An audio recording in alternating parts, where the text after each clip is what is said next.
psychology and neuroscience, how it might explain Washington's most vexing foreign policy problem.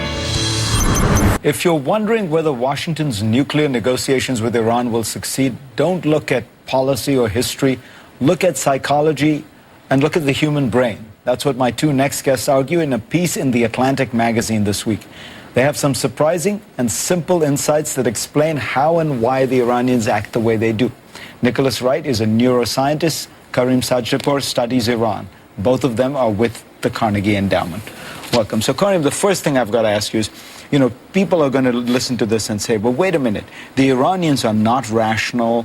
They're, crazy mullahs, whatever they want. And you have pedigree to talk about this because you've always been very tough on this regime.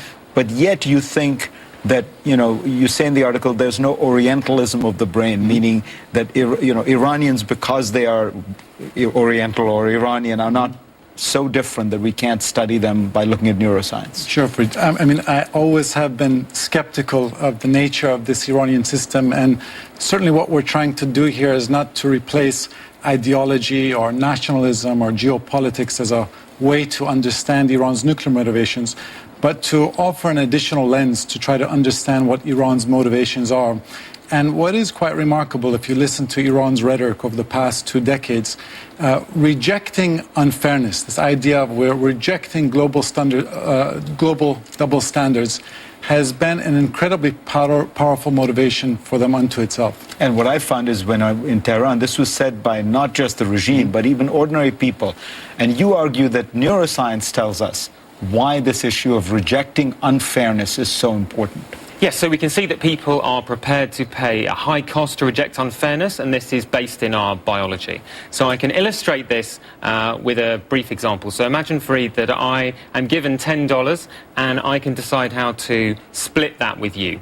This is the classic example. So I may then decide to make a 9-1 split. So I say, I'm going to keep $9 myself and you'll have $1. And if you accept that offer, then we both get that split as proposed. And if we reject it, then we both get nothing. So if you cared only about yourself, then you would say, well, I'll take the $1 because it's $1 or no dollars. But what people actually do is if you're offered less than about 25%, people reject that about half the time. The famous experiment with the capuchin monkeys, I think, is absolutely dramatic illustration of what you say. There are these 2 monkeys. They are each asked to give a stone to the person outside the cage, and they get a cucumber in return. Yeah. And then you switch it, and you start giving one of the monkeys a grape, which is, I think, in the world of monkeys, more valuable. And the minute you start giving one of the monkeys the grape, the other one now refuses to accept the cucumber and actually throws the cucumber back because it is so upset and wants the grape. The argument here, of course, is that the Iranians look at the nuclear issue and say other countries are allowed to have civilian nuclear programs, are allowed to enrich. Why should we accept some lower standard? That's absolutely right. Iran is negotiating with the P5+1. It's 6 countries who collectively have several thousand nuclear weapons. They look at countries like India and Pakistan, which never signed the NPT, which have nuclear weapons and are upstanding members of the international community. They point to that double standard. And of course, they point to Israel. And they say, Israel has well over 100 nuclear weapons, and we're pursuing, this nuclear program. Why the double standard? So this is something which has really been fundamental to the Iranian regime, this idea of rejecting perceived unfairness and injustice. And what we're trying to do here is not to kind of justify Iran's motivations, but to try to better understand them. And then, so you say that this issue of unfairness leads to the next point where each side think that they are justified and virtuous in the position they're taking. Yeah. So you can have 2 people who both feel that what they're doing is entirely fair, and these 2 people can be at odds with one another. And this can lead to the type of tragedy that the German philosopher Hegel described, where you have 2 people, both of whom feel that what they're doing is entirely right and just. That's mutually incompatible, and it leads to a tragic outcome. And then the third piece of this is the when do you make a conciliatory gesture? When do you make a concession? And one of the things I remember from graduate school in international relations, and you probably remember this as well, Karim, is that there are a lot of good data that shows when you have negotiations between nations, they tend to be of this quality, which is when the other side makes a concession, you assume he was forced into it, that circumstances compelled it. When you make a concession, it's because of the goodness of your heart.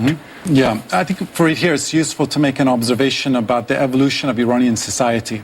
3 decades ago when the revolution happened, if there was kind of a unifying philosophy amongst the masses in Iran, it was anti-imperialism.